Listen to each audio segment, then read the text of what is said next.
नमस्कार विद्यार्थियों, श्रीमती मोहरी देवी तापड़िया कन्या महाविद्यालय जसवंतगढ़ के यूट्यूब चैनल पर एक बार पुनः आपका हार्दिक स्वागत और अभिनंदन है। मैं प्रवक्ता चंद्र प्रकाश गुर्जर। आज की क्लास हमारी बीए प्रथम वर्ष के छात्रों हेतु होगी इतिहास विषय की। इतिहास विषय के दौरान जो निरंतर हम मौर्य शासक अशोक के बारे में पढ़ रहे हैं, जैसा कि हमने पिछली क्लास में जाना, उसके प्रारंभिक जीवन के बारे में और उसके अलावा जो उसके परिवार के बारे में हमने जाना। आज हम जो अशोक है उसके बात की जाए तो अशोक के शासन से संबंधित अन्य जानकारियों की, जो अशोक से संबंधित उसके विजयों के बारे में जानेंगे, कौन कौन सी विजय उसके द्वारा हासिल की जाती है और उसके कई नाम हैं जिस उपनामों से उसे पुकारा जाता है, उसके बारे में जानेंगे। और उसके पश्चात जो उत्तराधिकारी संघर्ष हुआ सिंहासन पर बैठने से पहले, उसके बारे में जानेंगे। और जो प्रांत के शासक के रूप में, यानी कि जो अवंती का शासक रहता है उसके रूप में जो इसका शासन है, इसको हम जानेंगे। पहले तो बात करते हैं हम अशोक के नामों की। अशोक के नामों की जैसे पिछली क्लास में भी हमने जिक्र किया था, अगर बात की जाए तो अशोक के नाम हमें 2-3 नाम मिलते हैं। उसके अभिलेखों से ये पता चलता है, अशोक के उपनामों के बारे में हमें जानकारी प्राप्त होती है। देवानाम प्रियदर्शी, एक तो देवानाम प्रिय तुम कह दो या साथ में प्रियदर्शी कह दो। देवानाम प्रिय यानी देवताओं का जो प्रिय हो, प्रियदर्शी यानी जो दिखने में बहुत सुंदर हो, ये उसके उपनाम मिलते हैं। उसके अलावा जो राजा, उसका उपनाम मिलता है और उसका जो अशोक भी नाम मिलता है। तो अशोक जो नाम हमें अभिलेखों पे खुदा हुआ मिलता है, वो सिर्फ एक मास की जो अभिलेख है, मास की जो कर्नाटक में स्थित अभिलेख में प्राप्त होता है, कर्नाटक में स्थित स्थान है मास की, वहीं से जो अभिलेख अपने को प्राप्त होता है, उसी अभिलेख पे जो अशोक नाम लिखा हुआ है। और बाकी जो अभिलेखों की बात की जाए तो उसमें देवानाम प्रियदर्शी ही हमें नाम ज़्यादा मिलता है। तो ये तो बात हुई इसके उपनामों की। अन्य नामों की जो 3 नाम हमें देखने को मिलते हैं, एक तो मूल नाम अशोक है ही, और उसके अलावा जो देवानाम प्रिय है, प्रियदर्शी है और राजा, ये नाम हमें मिलते हैं। और जो अभिलेख अशोक के शासनकाल से संबंधित अभिलेख हमें प्राप्त होते हैं, जिस तरीके से हमने अशोक के शासनकाल से संबंधित स्रोतों के बारे में अध्ययन किया था, जिसमें अगर बात की जाए साहित्यिक स्रोत अलग थे और बात की जाए तो अभिलेख के स्रोत अलग थे। तो अभिलेख के स्रोतों में जो बातें लिखी हुई है उनके माध्यम से अशोक के शासनकाल की जानकारी के साथ साथ उसके नामों का भी उल्लेख हमें मिलता है। तो मूलतः ये नाम हमें देखने को मिलते हैं। अब बात करते हैं प्रांतीय शासक के रूप में। अगर बात की जाए, अशोक को जिम्मेदारी दी जाती है, अगर बात की जाए बिंदुसार का जब शासन रहता है, बिंदुसार के शासन अवधि में बात की जाए तो अपने पुत्रों को अलग अलग प्रांतों का शासक उसके द्वारा नियुक्त किया जाता है। उसी में से जो अशोक की नियुक्ति होती है वो अवंती होती है। जैसे हमने 16 महाजनपदों के बारे में पढ़ा था, उसी में से एक अवंती का भी तो महाजनपद था। उस क्षेत्र में जो अशोक की क्या कर दी जाती है, नियुक्ति कर दी जाती है। वहाँ रहते हुए जो प्रशासनिक अनुभव अशोक के द्वारा प्राप्त किया जाता है और वहाँ पे कुशल शासन संचालन उसके द्वारा किया जाता है। कहीं वहाँ पे अगर बात की जाए, कई विद्रोही तत्वों का दमन किया जाता है और शांति व्यवस्था उसके द्वारा स्थापित की जाती है। वहीं पे रहते हुए अवंती का जो सूबेदार कह दो, चाहे तुम उपराजा कह दो, सूबा जो एक क्षेत्र होता है, सूबेदार भी कह सकते हो या तुम कहो तो उपराजा भी इसे कह सकते हो। सूबेदार या उपराजा कह दो तुम, या गवर्नर कह दो तुम। तो ये जो अवंती प्रांत है, यानी कि जो राज्य का एक जो राज्यों का प्रांतों में विभाजन होता है, उसी में से एक प्रांत की जिम्मेदारी किसे मिलती है, अशोक को मिलती है। और अशोक को इसी प्रांत की जिम्मेदारी अशोक के द्वारा बखूबी निभाई जाती है और उसके द्वारा इसी क्षेत्र में जो प्रशासनिक अनुभव भी प्राप्त कर लिया जाता है कि कैसे शासन संचालन होता है यहाँ रहते हुए। अब यहाँ रहते हुए, जैसे मैंने पहले भी जिक्र किया था, उसी के द्वारा जो मध्य प्रदेश के सीहोर जिले में स्थित जो पानगौरारिया की गुफाएं हैं, उनको बनवाकर, जो नैसर्गिक यानी प्राकृतिक गुफाएं वो बनवाकर, पहाड़ी को खुदवाकर जो आजीविक संप्रदाय के ऋषि होते हैं उनको क्या कर दी जाती है, दान कर दी जाती है। अब यहाँ का सूबेदार रहते हुए जब तक्षशिला में विद्रोह होता है, जो मैंने आपको पीछे की क्लास में हमने अध्ययन किया था, तक्षशिला का विद्रोह होता है, उसका सफलतापूर्वक दमन किसके द्वारा किया जाता है, अशोक के द्वारा।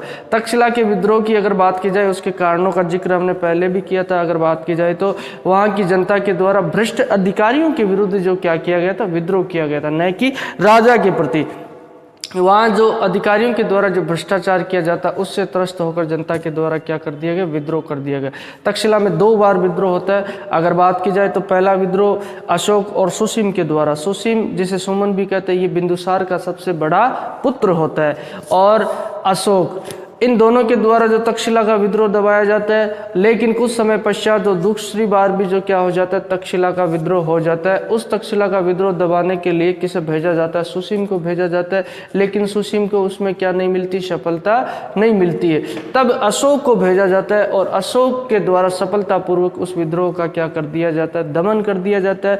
इससे अशोक की प्रतिष्ठा काफी बढ़ जाती है और अशोक से अन्य मंत्रीगण भी प्रभावित होते हैं, जिसमें राधागुप्त और खल्लाटक प्रमुख है। और राधागुप्त और खल्लाटक के द्वारा क्या किया जाता है, अशोक का जो पक्ष लिया जाता है। जब उत्तराधिकार की बात होती है तो अशोक को सिंहासन में बैठाने के लिए उनका जो मुख्य रोल रहता है, अगर बात की जाए, क्योंकि अशोक से व्यक्तित्व से यहाँ काफ़ी प्रभावित हो जाते हैं मंत्रीगण और अशोक को ही अगला शासक बनाना चाहते हैं, क्योंकि अशोक के द्वारा जो सफलतापूर्वक क्या कर दिया जाता है, जो तक्षशिला के विद्रोह का दमन कर दिया जाता है। ये इसकी बहुत बड़ी जो अचीवमेंट रहती है, सफलता रहती है। इससे काफ़ी जो मंत्रीगण प्रभावित हो जाते हैं। हालांकि अगर बात की जाए तो बिंदुसार के द्वारा जो अपना उत्तराधिकारी किसे घोषित किया जाता है, अपने बड़े पुत्र को किया जाता है, सुसीम को, सुमन को किया जाता है, लेकिन फिर भी जो कई मंत्रियों के द्वारा जो अशोक को क्या कर दिया जाता है, सिंहासन पर बैठा दिया जाता है। तो ये अवंती के जो प्रांत के शासक के रूप में अशोक के द्वारा जो बिंदुसार के जीवित रहते हुए क्या किया जाता है, शासन संचालन किया जाता है। वहीं से शासन का अनुभव उसके द्वारा प्राप्त कर लिया जाता है। अब बात करते हैं बिंदुसार, जैसा कि हमने पढ़ा था पीछे भी कि बिंदुसार के समय जो दूसरा तक्षशिला का विद्रोह होता है, उस विद्रोह के पश्चात क्या हो जाती है, जल्दी बिंदुसार की मृत्यु हो जाती है और उसके द्वारा चूंकि अपना उत्तराधिकारी किसे घोषित किया जाता है, सुसीम को किया जाता है। अब बात की जाए अशोक शासक बनता है तो बिंदुसार की मृत्यु के पश्चात क्या होता है, इनमें उत्तराधिकारी संघर्ष होता है बिंदुसार के पुत्रों में। जैसा कि हमने पहले भी कहा, बौद्ध ग्रंथ इस बात का उल्लेख करते हैं कि बिंदुसार के पुत्रों में क्या होता है, उत्तराधिकारी संघर्ष होता है। अब उत्तराधिकारी संघ बौद्ध ग्रंथों में बात की जाए तो दीपवंश है और उसके अलावा महावंश है, दिव्यावदान है। इन ग्रंथों में ये उल्लेख मिलता है कि अशोक और उसके भाइयों में क्या होता है, उत्तराधिकारी संघर्ष होता है। सिंहली अनुश्रुति है, सिंहली अनुश्रुति यानी जो श्रीलंकाई बौद्ध ग्रंथ है, उनमें भी उल्लेख मिलता है कि अशोक के द्वारा अपने 98-99 भाइयों की हत्या करके सिंहासन को प्राप्त किया जाता है। हालांकि कई विद्वानों के द्वारा इसे सत्य नहीं माना जाता है, चाहे इसमें स्मिथ को ले लो आप इतिहासकार, चाहे डॉक्टर जो भंडारकर है, ये इस तथ्य को स्वीकार नहीं करते। अब इनके बीच में उत्तराधिकारी संघर्ष के जैसा कि हमने देखा है, चूंकि बिंदुसार के द्वारा कई विवाह किए गए थे, जिसमें कई उसकी रानियां थी, 16 रानियों का जिक्र मिलता है, 101 पुत्रों का भी हमें जिक्र मिलता है। तो संभवतः हो सकता है बिंदुसार की मृत्यु के पश्चात इनके मध्य क्या होता है, उत्तराधिकारी संघर्ष होता है, जिसमें सुसीम जो बड़ा पुत्र होता है, जिसको बिंदुसार के द्वारा अपना उत्तराधिकारी घोषित किया, सुसीम और अशोक के मध्य हुआ होगा। और उस युद्ध में क्या होता है, उस युद्ध में सुसीम पराजित हो जाता है और सुसीम की हत्या अशोक के द्वारा कर दी जाती है। उसके पश्चात उसके द्वारा सिंहासन पर अधिकार कर लिया जाता है। अब बौद्ध ग्रंथों में तो इस बात को कितना बड़ा चढ़ा कर कहा गया है, हो सकता है इसमें कितनी सत्यता है नहीं है, जो कितनी बातें ये प्रमाणित है या नहीं है। अगर बात की जाए तो अशोक, बौद्ध ग्रंथों में ये साबित करने का प्रयास किया गया, ये दिखाने का प्रयास किया कि देखो कि बौद्ध धर्म को स्वीकार करने से पहले तो अशोक कितना क्रूर था, अत्याचारी था और हिंसक था, और बौद्ध धर्म को जैसे ही स्वीकार कर लेता उसके पश्चात वह हिंसा का मार्ग छोड़ देता है और अहिंसक बन जाता है। तो ये चीज़ें हो सकता है कि कुछ बढ़ा चढ़ाकर जो बौद्ध ग्रंथों में की जो लिखी गई हो, इस उल्लेख को ये कि नहीं पूरा का पूरा हम सत्य मान ले। उसके विपरीत अगर बात की जाए, डॉक्टर जो स्मिथ है और जो भंडारकर है, इनके द्वारा भी ये बात कही गई है, अलग से कहा गया है। इन्होंने कहा कि इस बात में सत्यता कमी लगती है। हालांकि ये हो सकता है संभवतः बिंदुसार की मृत्यु के पश्चात क्या होता है, गृह युद्ध होता है, अशोक के द्वारा अपने भाइयों की हत्या नहीं की गई। अब गृह युद्ध के दौरान ये बात तो स्वाभाविक हो कि किसी की हत्या हो जाती है, तो उसी में इन्होंने कहा कि ये गृह युद्ध के दौरान कुछ अशोक के भाइयों की क्या हो जाती है, हत्या या मृत्यु हो जाती है। ये बात स्वीकार करते हैं। और अशोक को सिंहासन पर बैठाने में सबसे बड़े भूमिका रहती है उसके मंत्रियों की रहती। बिंदुसार के मंत्री, जैसा कि हमने खल्लाटक है, उसकी जो 500 मंत्री परिषद का क्या होता है, प्रधान होता है, जो हमने पिछली क्लास बिंदुसार के समय पढ़ा था। खल्लाटक उसकी 500 मंत्री परिषद का प्रधान होता है। और उसके अलावा जो राधागुप्त मंत्री होता है, इनका पूरा का पूरा समर्थन किसको होता है, अशोक को होता है। और उसके पश्चात क्या होता है, अशोक सिंहासन पर बैठ जाता है। अब एक प्रमाण हमें और मिलता है कि इनके मध्य जो उत्तराधिकारी संघर्ष हुआ था अशोक और अशोक के भाइयों को, उसमें हमें थोड़ी सत्यता दिखाई देती। जैसा कि हमने देखा कि अशोक के जो बात की जाए राज्यारोहण और राज्याभिषेक में हमें फ़र्क मिलता है। राज्यारोहण तो उसका जो सिंहासन पर अधिकार तो 273 ईस्वी पूर्व में हो जाता है, लेकिन उसका राज्याभिषेक कितना कब होता है? 263 ईस्वी पूर्व। इनके बीच में जो 4 वर्ष का अंतराल है, ये जो इशारा करता है, हमें इस तरफ इशारा करता है कि संभवतः बिंदुसार की मृत्यु के पश्चात क्या होता है, उसके पुत्रों में उत्तराधिकारी संघर्ष होता है। ये प्रमाण है जिसके आधार पर जो इतिहासकारों के द्वारा ये मत प्रतिपादित किया गया है कि इसके जो बिंदुसार के पुत्रों में क्या होता है, उत्तराधिकार संघर्ष। ये बात कुछ सत्य भी प्रतीत होती है, क्योंकि इसमें जो 4 वर्ष का जो अंतर आता है, इसके पीछे यही कारण रहा है संभवतः कि अशोक के भाइयों में क्या होता है, उत्तराधिकारी संघर्ष होता है, जिसमें अशोक के द्वारा जो कई भाई पराजित किए जाते हैं और उनकी हत्या कर दी जाती है। तो ये उत्तराधिकारी संघर्ष क्या होता है, अशोक और अशोक के भाइयों के मध्य होता है, किसकी? बिंदुसार की मृत्यु के पश्चात। अब आगे बढ़ेंगे हम, जो अशोक के द्वारा कौन कौन से क्षेत्रों की विजय हासिल की जाती है और किस तरीके से जो अशोक का क्या हो जाता है, हृदय परिवर्तन हो जाता है, और उसके द्वारा जो आगे जाकर जो इस मार्ग का अनुसरण करना बंद कर दिया जाता है, और उसके अलावा जो धम्म विजय का मार्ग उसके द्वारा अपना लिया जाता है। अशोक के बारे में बात करें तो एक तो कलिंग विजय का उल्लेख मिलता है, वो सबसे महत्वपूर्ण अशोक के समय में जो घटने वाली घटनाओं में, और उसी से अशोक के जीवन काल में और बहुत बड़ा परिवर्तन, और भारतीय इतिहास में भी आप देखोगे तो बहुत बड़ा परिवर्तन उस घटना से माना जाता है। पहले हम बात करें तो अशोक की कश्मीर विजय का भी हमें उल्लेख मिलता है। अशोक की कश्मीर विजय का उल्लेख करने वाला कौन होता है? जैसा कि हमने पहले भी पढ़ा था कि जो राजतरंगिणी है, जो कल्हण द्वारा लिखित है, उसमें एक तो अशोक को शैव मतानुयायी बताया गया कि शैव धर्म मानने वाला भी बताया गया अशोक को, और उसी में कहा गया कि कश्मीर विजय और कश्मीर का प्रथम जो आर्य जो बात की जाए, कश्मीर घाटी का प्रथम मौर्य राजा किसे कहा गया? जो अशोक को कहा गया, राजतरंगिणी के अनुसार जो कल्हण द्वारा लिखित है। अब कुछ इतिहासकारों के द्वारा इस बात को स्वीकार नहीं किया, कुछ इतिहासकारों के द्वारा चंद्रगुप्त मौर्य को ही कश्मीर विजय का श्रेय दिया गया। जैसा कि हमने देखा कि प्रवर्तक राजा जो प्रवर्तक क्षेत्र की विजय कश्मीर विजय है, जो चाणक्य और चंद्रगुप्त के द्वारा की जाती है, पर कई प्रवर्तक राजाओं के द्वारा जो सहयोग भी दिया जाता है, किसको दिया जाता है? इसको जो चंद्रगुप्त मौर्य को। तो कई इतिहासकार ये मानते हैं कि कश्मीर विजय किसके द्वारा की जाती है? जो चंद्रगुप्त मौर्य की। लेकिन कश्मीर विजय अशोक के द्वारा की जाती है, ये उल्लेख सिर्फ हमें कहाँ मिलता है? सिर्फ राजतरंगिणी में मिलता है। उसके अलावा कहीं ये उल्लेख हमें नहीं मिलता कि कश्मीर की विजय अशोक के द्वारा की गई है। जो ये राजतरंगिणी में कहा गया कि कश्मीर घाटी का प्रथम मौर्य शासक कौन होता है? अशोक होता है, जिसके आधार पर कई विद्वानों के द्वारा ये अनुमान लगाया कि अशोक के द्वारा ही क्या की जाती, कश्मीर की विजय की। हालांकि ये चीज़ क्या विवादास्पद है। अब उसके अलावा बात करते हैं कश्मीर घाटी के अलावा जो कलिंग विजय, ये जो महत्वपूर्ण विजय रहती है और भारतीय इतिहास में भी महत्वपूर्ण घटना है, अशोक के जीवन काल में भी महत्वपूर्ण घटना। पहले तो हम ये जानेंगे कि कलिंग का क्षेत्र है कहाँ। वर्तमान समय में अगर बात की जाए तो उड़ीसा राज्य में स्थित कलिंग का क्षेत्र है। अब पहले से जो कलिंग विजय का उल्लेख तो हमें पहले भी मिलता है, जैसे नंद वंश का शासक होता है महापद्मनंद, और जो खारवेल का हाथी गुम्फा अभिलेख होता है उसमें हमें ये जिक्र मिलता है कि जो महापद्मनंद के द्वारा क्या की जाती है, कलिंग की विजय की जाती है। यानी कि कलिंग का प्रांत पहले से मगध के अधीन हो जाता है। महापद्मनंद के द्वारा कलिंग विजय की जाती है, और संभवतः उस वक्त कोई नंदराज नामक व्यक्ति वहाँ का कलिंग का राजा था, ऐसा उल्लेख हमें मिलता है। तो कलिंग, इसका मतलब जो नंद वंश की स्थापना करने वाला महापद्मनंद है, उसी वक्त से मगध के अधीन क्या होता है, कलिंग होता है। अब बात करते हैं कि जो आगे के शासकों की नंद वंश के दौरान भी मगध के अधीन क्या होता है, कलिंग का क्षेत्र होता है। लेकिन अब धीरे धीरे जो कलिंग का क्षेत्र कैसे जो स्वतंत्र जो प्रांत बन जाता है, उसके पीछे क्या कारण, जैसे चंद्रगुप्त मौर्य के द्वारा जो विजय हासिल की नंद वंश का अंत करने के पश्चात, तो संभवतः चंद्रगुप्त जो मौर्य के अधीन ही जो कलिंग का प्रांत रहा होगा। अब धीरे धीरे वह स्वतंत्र प्रांत कैसे हो जाए, स्वायत्तता कैसे मिल जाती है अगर बात की जाए तो ये नहीं हो सकता चंद्रगुप्त और चाणक्य के द्वारा जो उस प्रांत को छोड़ दिया गया, जो बात की जाए मगध साम्राज्य के अधीन था। तो संभवतः ये अनुमान लगाया जाता है बिंदुसार के द्वारा कोई जो विजय हासिल नहीं की, और बिंदुसार के समय ये प्रांत क्या हो जाता है, थोड़ा स्वायत्त और स्वतंत्र हो जाता है, स्वतंत्र व्यवहार इसके द्वारा किया जाने लगता है।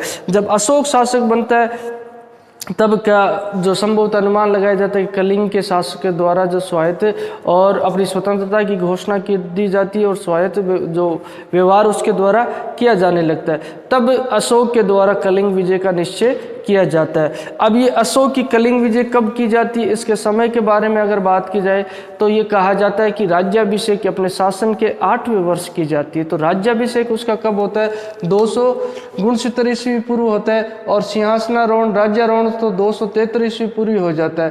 तो अब इससे 8 वर्ष पश्चात, यानी कि ये समय घटते हुए चलेगा, ईस्वी पूर्व की घटना है, तो ये 8 वर्ष घटाए तो हमने 261 वर्ष आ गए। तो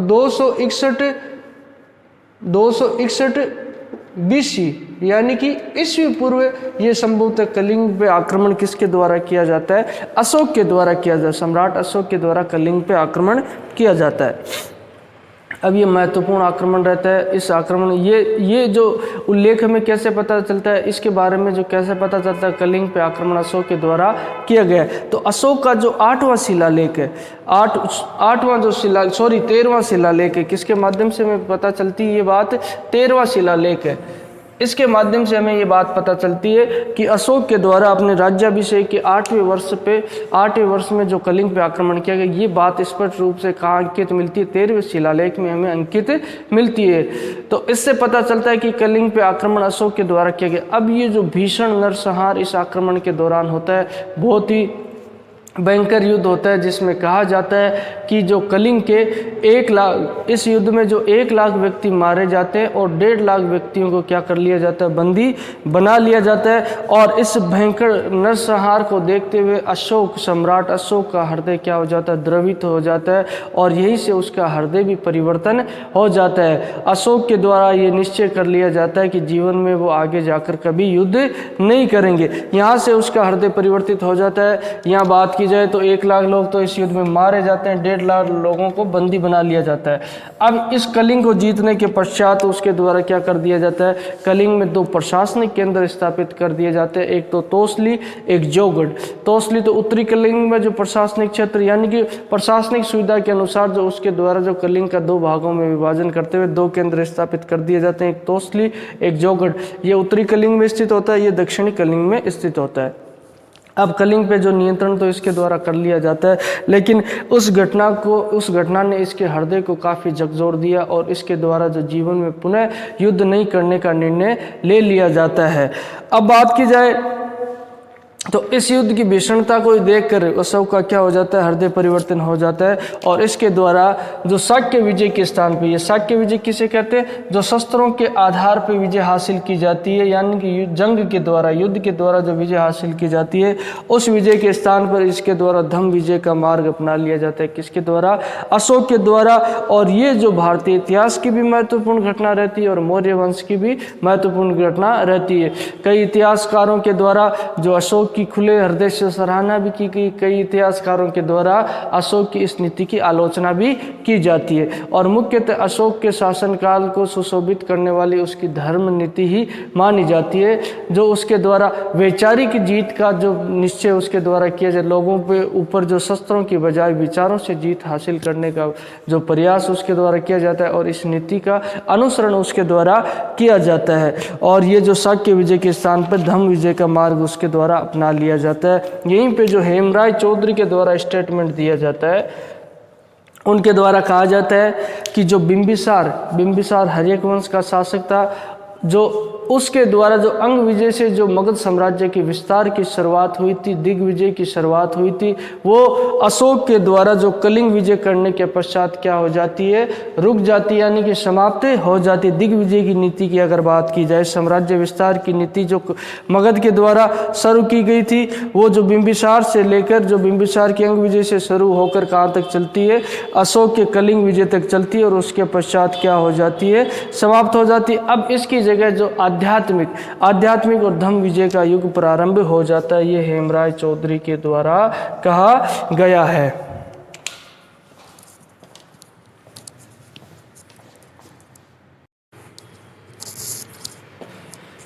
तो विद्यार्थियों, आज की क्लास में हमने जो सम्राट अशोक, मौर्य वंश के शासक अशोक के जो उत्तराधिकारी संघर्ष और उसके जो बात की जाए जो प्रांतीय शासक के रूप में जो जिम्मेदारी, अवंती के शासक के रूप में जो उसके द्वारा किया गया शासन है, उत्तराधिकारी संघर्ष है, और उसके अलावा जो बात की जाए उसकी विजय अभियानों के बारे में और जो उसके अन्य उपनामों के बारे में हमने जिक्र किया है। तो अवंती का ये शासक रहता है। उसके अलावा जो इसके उपनाम है जो देवानाम प्रियदर्शी राजा अशोक हमें मिलते हैं। और उत्तराधिकारी संघर्ष का हम बार बार जिक्र कर चुके हैं। और उसके अलावा जब बात की जाए हमने जो उसकी विजयों के बारे में, जिसमें कश्मीर विजय का उल्लेख मिलता है, हालांकि वो राजतरंगिणी में ही सिर्फ मिलता है। उसकी कलिंग विजय सबसे महत्वपूर्ण रहती है, जो इतिहास में भी जो परिवर्तनकारी घटना के रूप में जानी जाती है। जो कलिंग विजय के बारे में हमें जो अशोक के 13वें शिलालेख से जानकारी प्राप्त होती है। और उसके पश्चात जो बात की जाए अशोक के द्वारा जो युद्ध करने की नीति का परित्याग करके जो धम्म विजय की नीति का अनुसरण किया जाता है। तो उम्मीद करता हूँ कि आपको बेहतर तरीके से समझ में आया होगा। फिर भी किसी तरह की समस्या हो, शंका हो तो आप निसंकोच जो अपने शैक्षणिक व्हाट्सएप ग्रुप है उस प्लेटफॉर्म के माध्यम से पूछ सकते हो। और आप भी आपकी किसी तरह की जो राय हो, सुझाव हो, भी आमंत्रित है। तो आज की क्लास के लिए बस इतना ही। और एक बार पुनः सभी विद्यार्थियों का बहुत बहुत धन्यवाद।